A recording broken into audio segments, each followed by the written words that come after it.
元宵全台各地拢有大小规模无共款即个灯会，有真个民众咧去观赏。其中即个南投灯会今年，佫有即个中国重庆的东龙火龙坐镇，龙在火车内面的舞动真刺激，佫真好看。好万外人收者看即个精彩刺激的民俗表演。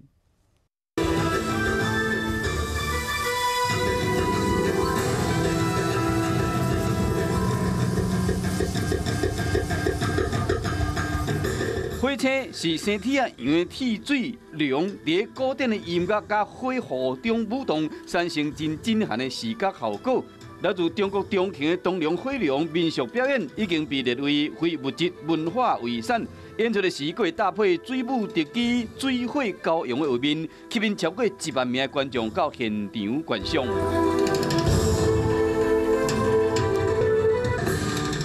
非常的刺激啊，所以感觉好像哦，整个就非常舒畅，蛮像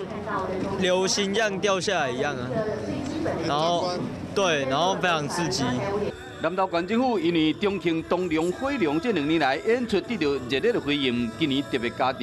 伫南投玻璃灯区为2月17起连续表演5场，希望让更较侪民众观赏到精彩的火龙表演。